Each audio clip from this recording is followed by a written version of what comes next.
Hey there, my friend. It's Dr. Anthony Balduzzi, and I want to welcome you back to another episode here on the Fit Mother Project podcast. In just a moment, you're going to hear an amazing and inspiring conversation between myself and one of our Fit Mother program members, Christina Aubry. Christina is a homemaker, a stay-at-home mom of 3 kids, and her husband, Andre Aubry, is actually one of our Fit Father members. And they have a pretty unique life setup because Andre is in the military in Canada, so he's often gone for long stretches of time. So Christina and Andre are both fit fathers and fit mothers. They have an amazing, loving relationship, yet at the same time, there are long stretches when Christina is raising 3 young kids all on her own, and she's using our Fit Mother program to improve her health. And when I say health, I'm talking about physical health, mental and emotional health at the same time. So this is an incredibly inspiring woman who really went through a journey using our Fit Mother 30X program, phase 1 all the way through phase 4, to essentially rewire her psychology, regain her strength and confidence, get back in integrity with her life, help her kids live healthier too, drop 20 pounds, and just feel amazing overall. And obviously, this wasn't an overnight transformation. This was something that Christina worked on, and she worked through periods of lacking belief in herself. She worked through periods of challenging workouts where she says she broke down crying on her mat. Yet, through this process of starting and continuing moving forward, because she had vision on what she wanted and she wanted to live more intentionally, she made this beautiful transformation. And now she's the healthiest, happiest, and most aligned she's ever been. And her kids and her family, her husband, all of everyone around her has benefited from it. So this is one of those true Fit Mother stories that I'm really excited to bring to you. So without further ado, let's get into today's conversation with Fit Mother, Christina Aubry. All right, Christina, welcome officially to the Fit Mother podcast. I think in many respects, this is a long time coming, and I'm really happy to have you here and really grateful that you're sitting down and you get to share your heart today. Oh, thank you so much. I'm honored to be here. So to set the context for your journey, which is a journey well beyond just physical transformation, but like deep transformation, I'd love for you to share a little about yourself, your family, your age, where you're from, so people can know a little bit more about your life. Sure.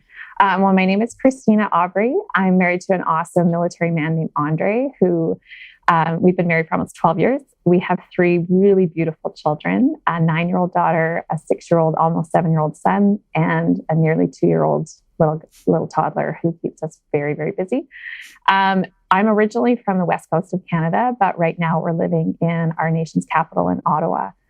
And we're just loving life. I'm a full-time stay-at-home mom. My husband currently is posted out of province. And so I'm in a season of solo parenting, which has all kinds of interesting challenges and ups and downs with it. So. And I know that's definitely something we'll get into with like the schedule and the logistics of raising the kids with Andre coming in and out of the house for sure. So I'm excited to talk about that. Take me back basically to when you found the program, how you joined, and like, let's just start to get that snapshot first. Sure. So a few years ago, I've always been an active person. I've loved exercise. I've loved movement, from gardening to walking to running to whichever. But so I'd been in and out of the gym over the years. But a few years prior to, a year ago, I started, and then a year before that, my husband had joined Fit Father. And prior to him starting, I had looked down in our basement. We have a small home gym, and I looked around and I saw this beautiful weight rack full of weights and a nice weight bench. And I said to him, "You're not using that. That's at least, X number of dollars sitting there staring at us, laughing at us, saying, 'Why aren't you using me?'" So I put a challenge to Andre and I said, "If you don't use that within 6 months, I'm selling it." And he just went, "What? Oh, okay." And he tells me in hindsight, he said that really kind of that was a real catalyst in changing. And so he started looking into the programs, trying to find areas. He'd been really into fitness years before becoming a parent. And then, just life happens and things change and schedules change. So he got serious. He found your program and was really into it. And I would say that prior to Andre and I starting the program, we had a case of, what do we call it? The NWS, nagging wife syndrome. And so I was talking to him about his water. I was talking to him about his nutrition and really focusing on him and changes he needed to make, right? Mm-hmm. Thinking that I had it all in the bag. And so when he started making changes, looking at his nutrition, upping his water, you were the voice suddenly. I didn't have to be the one saying, honey, I think you need to drink more water. He was just taking ownership of it. So I was seeing some really amazing changes in his life. And he said to me very wisely, patiently, said down the road, once he'd kind of established his habits and patterns, and said, you can have this program if you want. I can send it to you. And I thought, oh, okay, I wasn't quite ready. We just had our third baby. And so I wasn't quite ready to jump in. I still wasn't sleeping through the night. My life felt like it was a blur. And with all of my kids, I've experienced some degree of postpartum depression. So I just I didn't have a really clear focus. But I was seeing changes that I loved and things that I had longed for in our marriage and for him for years. And so I finally said, okay, I signed up, and I was a slow sign up. I was a slow warm up, but I got there, and then just have been consistent with it and loving it. So nice. And I want to say too, congratulations to Andre, because I know he made such a profound transformation. I mean, really, not only did your husband get a wicked pack of 6-pack abs, which I'm sure you were not too upset about too, but just he made it such a mental, physical, spiritual transformation with his devotionals, with healing some of his body pain. So it was great to see that. Now, when you signed up, talk to me about the early process, being someone who thought you had some of this health stuff figured out, of walking through the nutrition plan and maybe the mission statement. Well, let's start with the eating. When you approached the Fit Mother meal plan, what was your experience reading that and the first time and going through and seeing what that was all about? I had a really mixed response. In some ways, it felt really affirming of going, okay, I have some of those foods in my life. And the other was, I don't know if I could go waiting 4 hours between meals, because I was a grazer. I had grown up with this understanding that, you don't want to get low blood pressure, so you have to, or low blood sugar, so you have to eat every couple of hours. And, it's 4:00, Christina, have you had your cheese and crackers? And, those kinds of things. So I was wary of, can I really make these changes? But I saw what Andre was doing, and they were a lot of the foods that we already liked. And in to some degree, I had already had some of them, we'd have oats for breakfast. But now it was adding oats, adding some chia seeds, adding some pumpkin seeds. I am all over those pumpkin seeds now. I just can't get enough of them. But, making some of those just tweaks. And I realized too, I don't have to do this all at once. I'm going to lose my mind if I try and if I can completely revamp. So I'm going to do what I can do today and just focus and get that done. So I was much more intentional about my water at the beginning.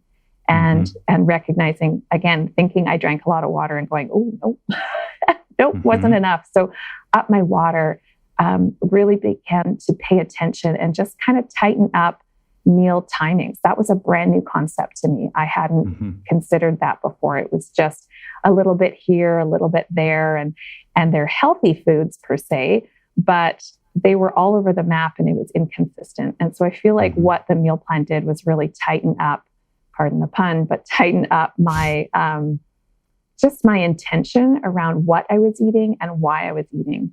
My husband really deep dived into the science and of the nutrition. And for me, it was really about how do I make this accessible and practical as a family, because I'm the one kind of providing most of the meals for the kids and stuff. And he's very hands-on, but meal planning, grocery shopping it's more my gig. So I thought, how do I incorporate this? And again, not wanting to make these broad sweeping changes for my kids who were going wait, where's my favorite cereal? But just going slowly, turning the ship around. And I feel like a year or so into this, the kids now talk about a perfect plate. And there's more I can say on that too, but they're having these conversations now about understanding the why behind nutrition. So one of our kids is a picky eater. And so when we're explaining to him why these foods are good and what they do for your body, it's not in a shaming way. It's not in a pressure, just eat your vegetables. It's, did you know that And here's what water does for you. And just they're recognizing now, they're starting to self-monitor at 6 and 9. Oh, you know what, amazing. Mom, I didn't have enough water today. I better pay more attention to that tomorrow. Right on, buddy. Yeah, no kidding. That's so beautiful to hear. And I think there's probably a lot of people listening that can relate to you personally in terms of maybe you have some healthy foods in your diet, but don't have the structure.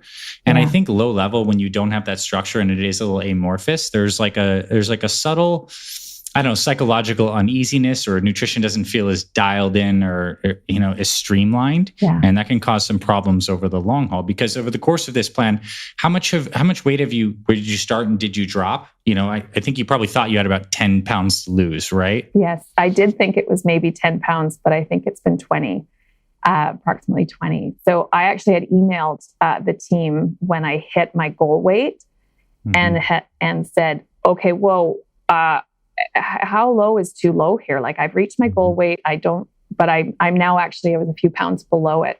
And I started to get nervous because I have eating disorder in my background. So weight and the scale was a pretty loaded topic for me. And so I got nervous, and they just said, just trust the process, maybe back off of weighing yourself, and just keep doing the things that you need to do. I wasn't depriving myself.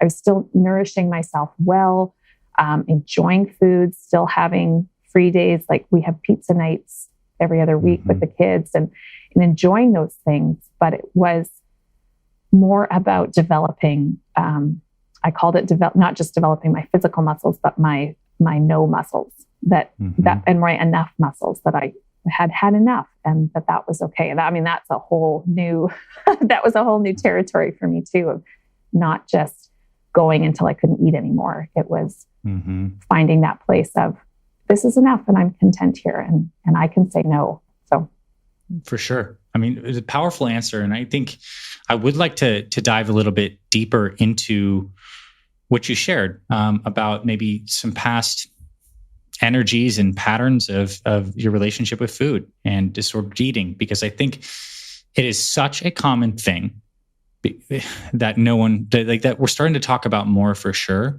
And I think the way that you've used this program to help heal that is something I'd like to explore. And if you're open to it, please share a little bit about how some of your early relationships to food were formed, and how this is kind of changed throughout this Fit Mother program. You bet. I would say that nobody wakes up in the morning and says, I want to have an eating disorder, or I want to have a dysfunctional relationship with food. And yet when I go way back and I can look at patterns in my family and messages that I received within my family, within our home, but just, life and society around what's a beautiful woman and what does it mean to be a healthy person, it's really skewed. And so I never felt like I measured up. I never felt like I met beauty standards. I didn't have, these certain criteria of what was considered a good figure, whatever. And so I think it started for me around mindset. And then somewhere into my late teens, I started doing the bulimia dance. And then that evolved into, so I would allow myself some really like high sugar foods. And then to compensate for overindulging, I took a very punitive response. And so I was very harmful to my body with those behaviors. And then I would ping pong into restriction and sort of this all or nothing extreme. And then as I got into my early 20s, the bulimia piece, I sort of graduated from that per se to over-exercise and more of an exercise addiction. But again, it was this punitive response to what I was putting in my body. So instead of taking care and having intention and love and compassion for myself and nourishing myself well, because we say to each other all the time, take care of yourself, take care. But what does that mean? And I certainly did not know how to take care of myself. And so in my 20s, I was still doing this crazy dance. Somewhere in that season, in my pre-mummy life, I worked in social services, and I had done about a year's work with a disordered eating agency. So we were going into high schools and educating students around this continuum of disordered eating all the way to clinical eating disorders and some of the messages and contributing factors to that. And it was powerful seeing how putting the information out there would change their mindsets. And just even kids getting lit up in an hour's workshop and going, hey, yeah, what does that mean for me? So I was really excited about that, but it wasn't completely integrated. And so my integrity wasn't really in line. And I find now I am doing what I want and doing what I say and saying what I do. So I feel like it's been a journey. It's been a long journey. And I've always sort of, up until recent years, had these trace elements of, oh, I overindulged, I better hit the gym, or I better go for a run, or I just can't have that at all, and going into restriction mindset. Yeah. And I think what I'm seeing change in me now is I'm much more aware of my choice. I am choosing to have this and giving myself a lot more grace and compassion to go, it's okay. Because I used to measure myself on the scale, and that was the be all end all, the number that I was seeing staring back at me. And I remember when I worked for this eating disorder agency, we had, I think it's February, that is Eating Disorder Awareness Month or week or something. And we had an event at the university in our town where we would smash the scale. So I pulled out a big old sledgehammer and smashed that scale. So fast forward to last year, starting the program, being encouraged to weigh myself, I thought, am I going to be able to do this in a way that's healthy? And really, so having to check my heart's intention of, why am I doing this? And I think that's kind of got for me really into the mission statement and why do I want to do this? And constantly having to check back and reflect on that, because it's been such a slippery slope for me. I can say now, I really feel like I step on the scale and it's interesting. It's information. It's just data. Yeah, totally. Information, yes. It's just information. It's not connected to my value. It's not connected to my worth. Whereas before it was. And I was never enough. It was never low enough. It could never be, quite what I wanted. It was always out of my grasp. And now it's lower than what I had expected. And I don't care. Like, it doesn't have the power over me that it used to. I mean, that's a profound amount of healing that's taken place. And what do you attribute it to? Effectively, just like time, consistency, practicing like more self-love every day and moment. Like, as I hear this, it's amazing that you've gone through this. I'm just really trying to pin down, especially for someone listening to this. Like, it's like, wow, you made this incredible transformation. And it's really evidenced through the visual of like the scale. What do you think it really took to make that? I think it's all of the above. And I think it is an everyday walking it through, trust the process, that I also needed to dig really deep and go, why am I doing this? Why am I on the scale? Why am I not on the scale? Why am I wanting to eat that? What's really going on? And am I, I think finding some courage to actually own my life and say, this is what I want, and not being afraid of that. I think I look back at my mission statement and it was a lot of, I want to do this. And that is a far cry from I can't, which used to be my MO. But I would say now I'm at a place of saying, I will, I'm going to, I am. And so I'm really big on language. And I find that just that simple tweak, and it didn't start, it didn't feel real or genuine to start saying, I will do this. I am going to do this. I wasn't sure. I had too much self-doubt, too much insecurity to really start off there. But I was open to saying, I'm willing to try. I can learn. I'm learning too. Yes. Or I really want that. I really do want to be healthy for my kids. I really do want to exercise and enjoy that with my husband. Prior to this process, we both had a background in like experience being active people, but we could not work out in the same room. We couldn't even talk about it. I was so unteachable, and he had good information that I should have listened to, but I just couldn't receive from him because I was so hung up on needing to do it perfectly.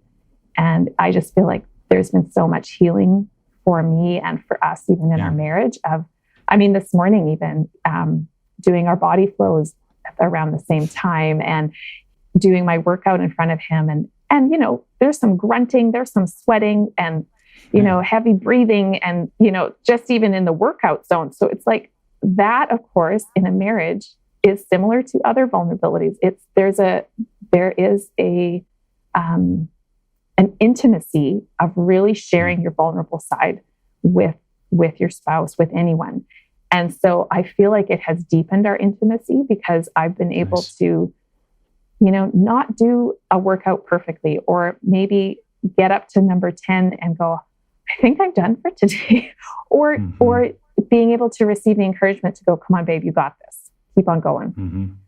So that's been a really enormous shift. Like, I can't even tell you what a shift that has been for us, for me in particular. Yeah, for sure. I mean, these are huge shifts to mindset and feeling. And I love what you said about how particular you are about language, because the words we use are reflective of our thinking, which is reflective of our deep beliefs.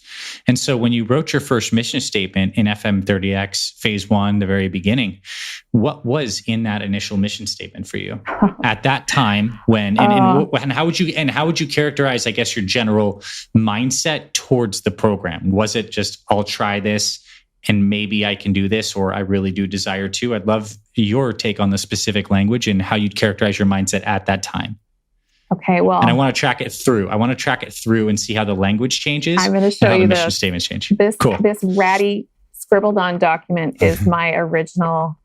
It says it was written February 2021, and it's a working document or a living document, I would call it. I would say it was from a place of angst. It was, I have to do this. Not externally have to do it, but I want to. But I was doing it. I was fighting for my life is what it felt like. Fighting for my mental health, fighting for a sense of purpose. It was great timing and not by accident that I found this program when I did, because we had just received news that my husband was being posted out of province for a year. And so I would be solo parenting for 3 young kids on my own. I just thought, how am I going to do this? And so I was in a place where I needed to know that I was stronger. Yeah, still gets me in the fields. That I was stronger than I knew. To give me confidence to actually believe in myself. And to go, you know what? I can do this. But I needed to know it. And not because my husband said, you got this, babe.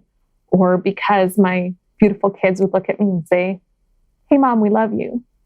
I needed to know it deep, deep, deep. That deep knowing of going, I can do something that's hard. Instead, oh, forgive me. I think at that time, the sense I had was, I can't do hard things. They're too hard. I can't do this. And over the last year, dang, can I do it? And it's messy. Yeah. It looks tearful. It looks like some days crying on my mat because it's just hard, or I've hurt myself because I got overzealous and lifted too much weight, or something that's happened once or twice. But just going, I can do this. And sometimes doing the hard things looks like rest. It looks like, Christina, let's just settle here for a minute. And it's okay. But I have now this profound belief that I can do hard things, and that the only one stopping me is me. So I think there is, as this is new territory for me, it's shaky. Like it's so powerful. It feels like the ground under my feet shakes sometimes. Like, wow. I'm doing this. Totally. And I want to ask specifically on that. Do you think it was the workouts in the program that really activated that I can do hard things and I can accomplish it? Is it time sticking to it? Because I see this and hear this all the time. I mean, you activated and tapped into this deep sense of personal power that you likely always knew was there, but it was hidden behind all the insecurity and self-doubt and that so many of us have. And we have to shed this to allow that light to shine through. What aspects of this process that were so hard that you had to overcome, and maybe it was just doing this amidst having all your kids and having the craziness of life and all that, what do you think were the hard parts that really enabled you to have that breakthrough? I like your word activated. I do feel like it was in here. It didn't get delivered. It was already present within me, and it was activated in sort of this shedding and coming into more of who I actually am. So I think the physical workout, because I even wrote it in my first mission statement, that this is actually about the working out of my sense of identity, my integrity, my sense of personal power. There is a literal physical working out of these things. And it was like this working out of my emotions, some depression I'd experienced, some angst. But then as I said, it's a working document. It was this working out of my joy. This is an expression of life and passion and joy, really. So being able to shift that. But I think the physical workout of what I started with, I mean, that first Apex 10, I'll tell you, I tried it in front of my husband. I lasted 3 minutes. I grabbed my dumbbells and marched upstairs and closed the door to my bedroom and pouted, and I'll do it myself. And I just, I wasn't in that place where I could receive. And so that first one, thinking, man, I got to 7, went, okay, Christina, do you want to go to 10? Can you do this? You can do it. Okay, I'm going to do it. And I grunted it out. It wasn't pretty, but I did it. And then went, wait a second, I just did that. And that sense of feeling really powerful is addictive. You got to go, I wonder if I can do more. I want to try and do more. And then instead of going from a place of I wonder, it became, I'm going to. Yeah, I can do that. I can do that. Because, experience breeds confidence. And so I was able to get to that place of going, I want to do that. The, other areas too, in terms of my sleep, that's been a lifelong struggle for me. And yet, with the 3 kids for sure. Well, and starting this, not sleeping through the night, toddler is teething, all that sort of stuff. But recognizing how important my sleep is on my whole well-being, being able to be strong enough to do a full workout. If I wake up and I've gone to bed too late and I'm not eating well, I'm not going to feel well enough or strong enough or even willing to do a workout. Right. And is that in line with what I want? No, it's really not. So factoring all that in, and it's like, there's some juggling of all of these aspects, but I think I have more momentum in a good direction now than I have ever had in my whole 41 years. So that's really amazing to hear. And is not our life experience just the culmination of the momentum that we're doing based on the choices? And it's either momentum is moving in one direction or another. It's either this positive momentum, or if we're stuck in a rut, we just have momentum that's kind of sucking us deeper into this. And it's very clear to me that you have this positive momentum because you've been making all these choices and decisions. You've cleaned up the mindset, and there's been such a stacking and a building process, and it's really powerful.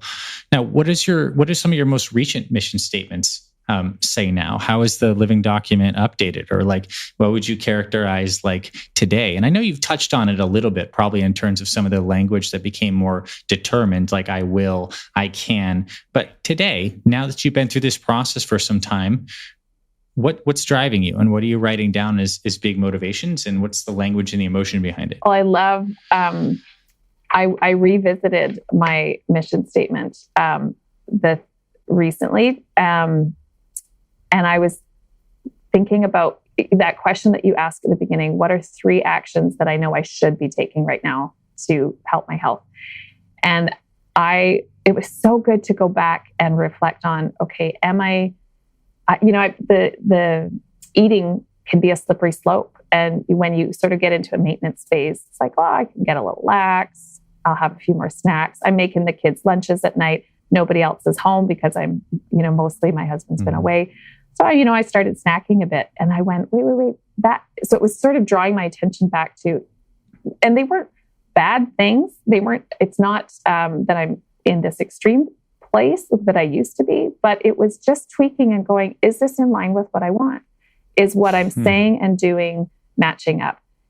And it wasn't. And so sleep was a big part of that too. And so sleep and the not snacking as much and just being more mindful, like it was just mindless snacking. Yes. Years ago, my mindless snack was grabbing handfuls of chocolate chips.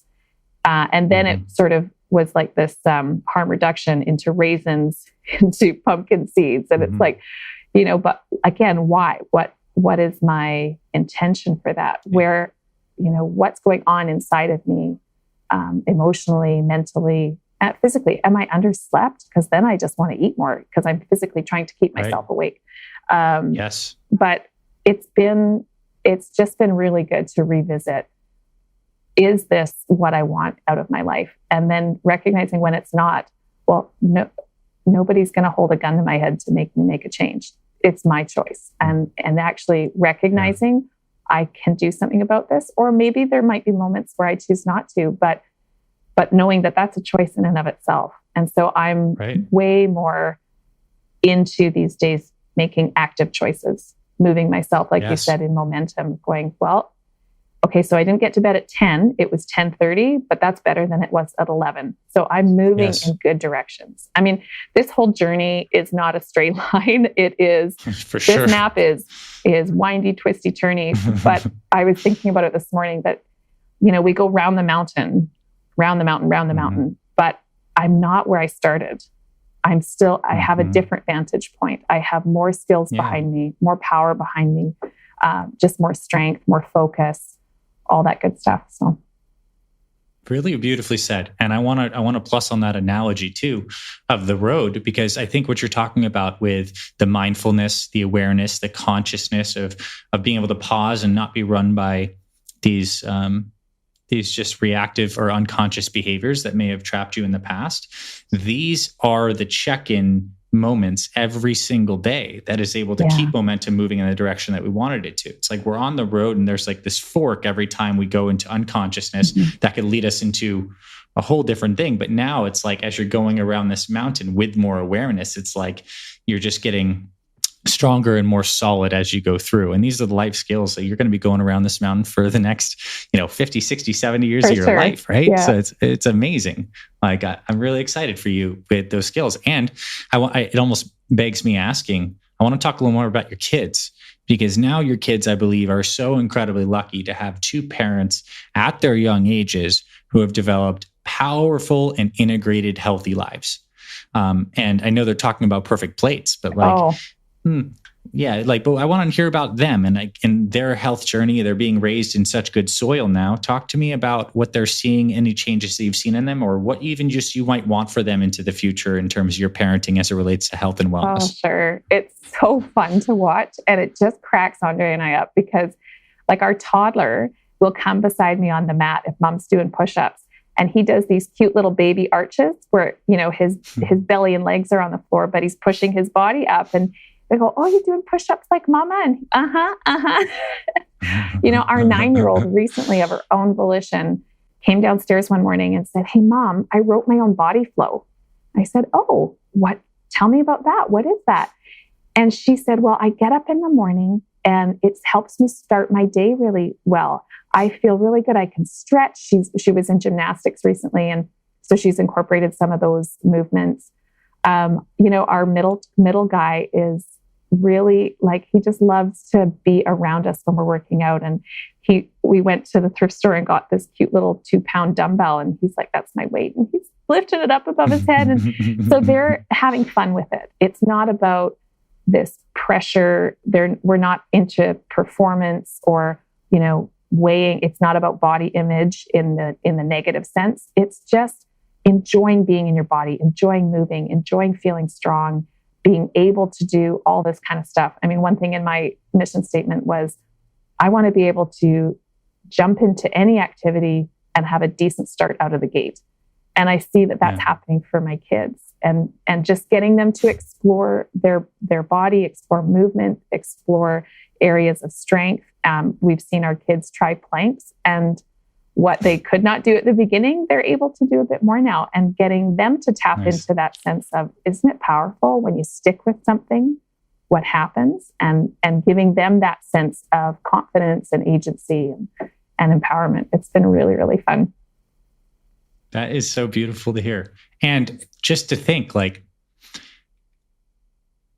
what you shared, I believe it was your daughter who's in gymnastics who wrote her own body flow. Like, what that requires is so beautiful. The amount of intention, self-direction, creativity, combining that, the intuitive sense that I want to better myself. And I'm seeing that my parents do this, and this is going to help me serve my goals of becoming more energized and flexible. Like, ripple that over her next 10, 15 years. Right? Like, I think that could have more of a profound impact on her life than almost anything else. Maybe even anything she might learn in any class at school. She's going to forget a lot of the algebra, but like that is going to serve her so well in terms of that. And that's really amazing. It makes my heart really warm to hear. Mine too. I mean, I have a daily journal that I use to write out, my 3 goals in the morning, things I'm grateful for, just the calendar for the day. It's sort of mom's manual. And she mentioned to me the other day, she goes, Mom, you use that a lot. I said, yeah, it helps me stay focused. It helps me. And, we have a few people in our family whose attention is, how do I say, all over the place. Yeah, and so it's just grounding. Sure. It helps us focus. It's learning these life skills that are part of our overall health to do well and to live life in a successful, meaningful, enriched way. So, I mean, I've gotten my kids now involved with meal planning too. So, we pick a night, and they're understanding, like, again, is that balanced? It's not just a cheese pizza. So now they know on pizza night, it's pizza and salad. So, and I've got my 6-year-old eating salad now without dressing. He just, that was all him. Nice. He just loves it. And that a year ago, that was part of my wildest dreams. I had no idea that could happen. And yet he's like, okay, Mom, yeah, I'll have my salad.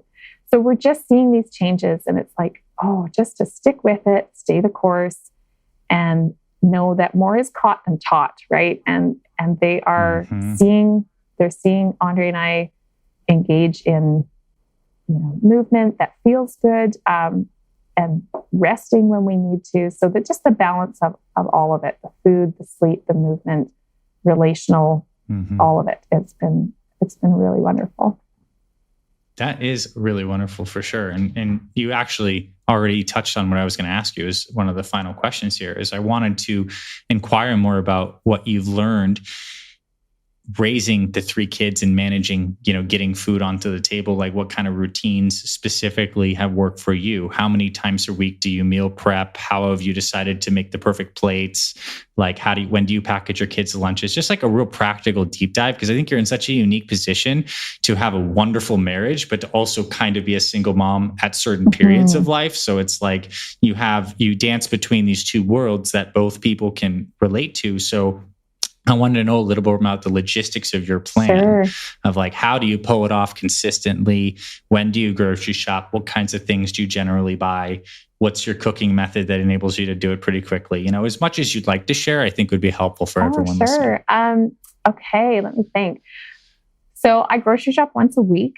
I love to do it on my own, which is sort of a joke in our family that if somebody had told me pre-kids that grocery shopping by myself was like a night out, I would have laughed. But now I think, oh, wow, that's pretty awesome. So I'll go grocery shopping sometimes with the toddler, but that's once a week. I have a list written down as things come up throughout the week. If we're out of something or running low, I just jot it down right away. So I'm not sitting with my list trying to remember what the heck did we need. We've made some switches to lactose-free milk for the kids. We've made, we're mostly dairy-free in our house, other than that, haven't quite got the kids on oat milk yet. But, checking that our vegetable produce stock is there. But I will meal plan like a list of things. We have our staples and our favorites, right? So for me and Andre, mostly it's smoothies at breakfast. We have big salads for lunch, and then we do our dinners together. I find that I'm eating after the kids go to school, and then they're at school. So my lunches are kind of on my own or with the toddler. But a lot of it is just keeping it simple and not overthinking it. I used to cook a lot of recipes that had lots of sauces and lots of ingredients. And I'll do that sometimes with, different spices or whatnot, but it's not, a can of mushroom soup thrown on some noodles. It's way more focused on what veggies are we going to have here? Like that seems to be the first question, and then our protein and then our carb or our starch. So it's just figuring out, I think, different ways of doing meals, and then picking vegetables too that the kids like, and then ones that might be a little bit more of a stretch, and but having something on the table that's accessible for everyone. So one of our kids does not like asparagus. I love asparagus, so when I put it there, I just out of respect for them, want to provide them with something that feels like a safe food that I'm comfortable providing and that they enjoy. So so I will also make their lunches the night before. And that has become a well-oiled machine of, they have their main, either a sandwich or a, hummus and pita or something, and make sure they have their veg and their fruit. And then they'll have some tasty granola bar or something. But it's done the night before. So when we wake up, they just grab their lunch and they go. And it creates a lot less chaos in the morning, because as any parent will know, when you're trying to get out the door for anything, the simpler, the smoother, that goes, the better it is. But, and I also will get their breakfast prepped the night before too. So like the table is set before I go to bed for the next morning's breakfast, because I just want to minimize as much crazy as I can. For sure. I mean, those things add up, right? I mean, these smooth systems reduce all that decision fatigue, how much time you have to take for these things. And then you're more joyful, which makes you more likely to want to eat healthy and exercise, which makes you more joyful. Yes, that's right. It just snowballs one after the other. Yeah. Joy can snowball as much as stress can snowball. That's really true. Yeah. So in closing, I'd love for you to share a little bit of advice for women who are starting out, who maybe were in a mindset that you are at in the early stages of, I maybe can do this, or I certainly want this. I'd like some advice for women who are starting early on this Fit Mother program, what you'd suggest for them, especially if they feel like they're pulled in many different directions between raising kids. Maybe there's also getting out of the house to do work as well. Just speak to that. I'd love you to share a little bit of wisdom for some ladies starting out. Sure. I would say you can, and you're stronger than you know. You are more able than you might think, and that our thoughts really are what can limit or encourage us. And so I would say stay the course. I had someone say to me too recently, choose your hard, because life is hard. And having kids is hard. It's joyful. It's wonderful, but there's hard moments, and a workout is hard. Sticking to a meal plan can be hard, but choose your hard. Where do I want to go? Know your why. I would say too, that this is really about alignment and integrity, and be courageous enough to own your life. What is it that you want? Where do you want to go? And lean into that. So find your people too. The Facebook community has been an incredible encouragement. Just lots of high fives. There's motivation, but there's also momentum in that group too. So I find that really gives me a lot of traction. So find a place where you can kind of plug in that way. And I think the last thing for me too is that it's really about the end game. Or the long game rather. It's not just a quick fix. It's not just a fad or for just a season. So when you were making those, like turning the ship around, and as a Navy wife, pardon the pun, but as we're turning that ship around, it takes time. And so be kind to yourself, be patient to know this is part of the journey and you're going to get there. Yeah. More wise words. Thank you again for coming on today, Christina. It was a joy for me. And my joy is compounded just by being here in this conversation. And I know many people are going to benefit from this. So thank you so much. It's been an absolute pleasure. Thank you so much.